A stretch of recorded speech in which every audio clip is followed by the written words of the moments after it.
15 වන සියවසෙහි ප්‍රතිකාල්වරුන් විසින් මුල් පදනම දමන ලද වෙළඳ නගරය බවට පත්වන්නේ කොළඹ නගරය. ඒ සමගම සුළු හා මධ්‍ය පරිමාණ ව්‍යාපාරිකයන් කොළඹ නගරයට පැමිණෙන අතර ඒ ලංකාවේ කේන්ද්‍රීය නගරය බවට පත්විය.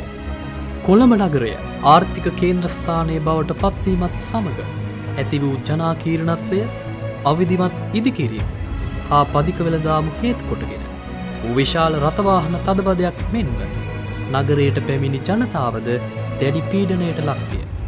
මේ සියල්ලටම විසඳුම් පරිදි නවීන වෙළඳ සංකීර්ණයක් ඉදිකිරීමට කටයුතු කරන ලද්දේ එවකට ආරක්ෂක හා නාගරික සංවර්ධන අමාත්‍යාංශ ලේකම් ගෝඨාභය රාජපක්ෂ මහතාගේ උපදෙස් පරිදිය. බේරිවැව මුල් කොට ගනිමින් වෙළඳ සැල් 92ක් සහිතව ඉදි වූ පාවෙන වෙළඳ සංකීර්ණයෙහි වෙළඳ සැල් 78කම අයිතිය අනවසර පදික වෙළඳුන් සතු විය. නාගරික තදබදය, කැලිකසල ප්‍රශ්නය හා පාරිභෝගිකයාට සිදු වූ හිරිහැර වළක්වාලීම අරමුණු කොට ගනිමින් නිර්මිත පාවෙන වෙළඳ සංකීර්ණය දෙස් විදෙස් ආකර්ෂණීය රඳවාගත් ප්‍රධාන ස්ථානයක් බවට පත්විය.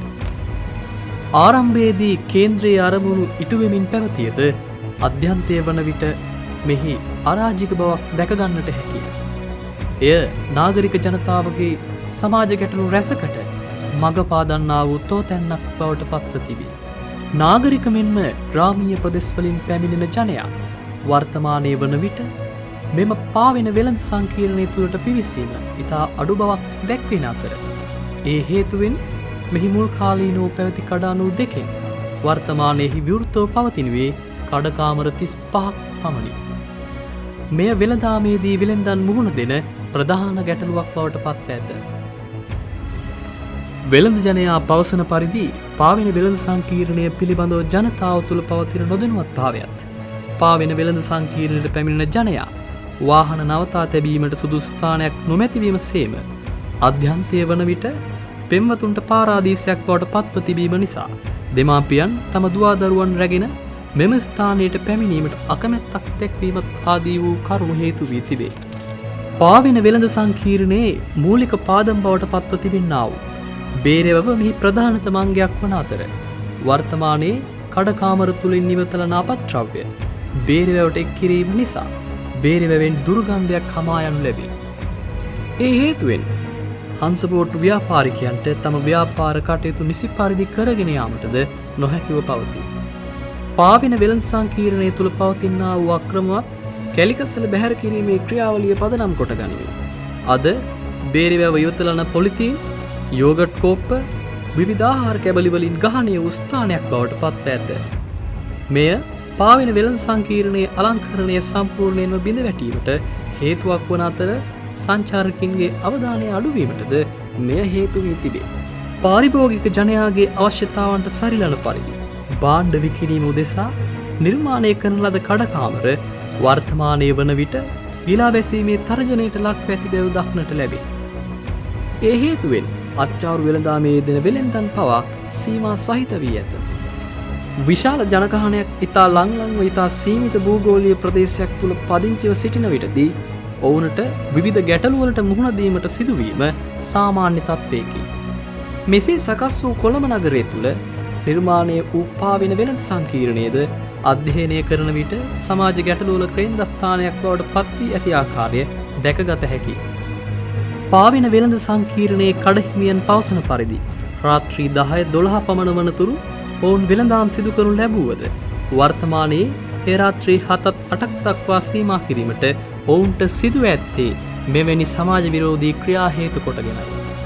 මෙවැනි සමාජ විරෝධී ක්‍රියා අතර ප්‍රධාන තැනක් ගන්නා මත්පැන් ජාවාරම විශාල ලෙස පාවෙන වෙළඳ සංකීර්ණය තුළ සිදුවන බව බොහෝ කඩහිමියන් පවසා සිටී.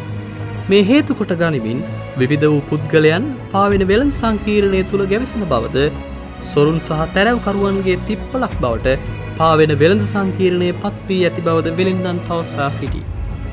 අතීතයේ පටන් පැවතෙන සමාජ ගැටලුවල තවත් ප්‍රධාන තැනක් ගන්නා ගණිකා වෘත්තියද නාගරීකරණය හා ඍජුව බැඳී පවතිනා වූ තත්ත්වයක් වනවා සේම වර්තමානයේ වන විට කොළඹ නගරයේ වෙළඳාමේ කේන්ද්‍රීය ස්ථානය වන පාවෙන වෙළඳ සංකීර්ණය මෙම වෘත්තියේ යෙදෙන්නන්ගේ ප්‍රධාන තිප්පලක් බවට පත් වී හමාරයි. වෙළඳාම මූලික පදනම් බවට පත් කර ගනිමින් නිර්මිත පාවෙන වෙළඳ සංකීර්ණය අද වන විට මෙවැනි ගැටලු රැසක් පාදක කොටගත් ස්ථානයක් බවට පත් වී තිබීම කනගාටුවට කරුණකි. මෙවැනි වූ හේතුන් පදනම් කර ගනිමින් අභාවයට ගමන් ගන්නා පාවෙන වෙළඳ සංකීර්ණය කොළඹ නගරයට වටිනා ආදායම් මාර්ග රැගෙන ස්ථානයක් වූ බැවින් නැවත මේ යථා තත්ත්වයට පත් කරන්නේ නම් එය අතිශය ප්‍රයෝජනවත් බව පවසන වෙළඳ ජනයා පාවෙන වෙළඳ සංකීර්ණය තුළ පවතින මෙම අකටයුතුකම් මැඩලීම උදෙසා ක්‍රමවත් ආරක්ෂක සේවාවක් අවශ්‍ය කරන බවට ඔවුන් යෝජනා කරනු ලැබේ. තවද විධිමත් පරිදි කැලිකස්ල බැහැර කිරීමට ක්‍රමවේදයක් සකසා පාවෙන වෙළඳ සංකීර්ණය පිළිබඳව ජනතාවධානයේ වැඩිවන පරිදි ඒ පිළිබඳව ග්‍රාමීය හා නාගරික ජනයා දැනුවත් කළ යුතුව පවතින අතර මහජන මුදලින් නිර්මිත වූ පාවෙන වෙළඳ සංකීර්ණය අභාවයට පත්වීමට ඉඩ නොදී එය රැක ගැනීමට කටයුතු කිරීම අප කාගේත් වගකීම වේ.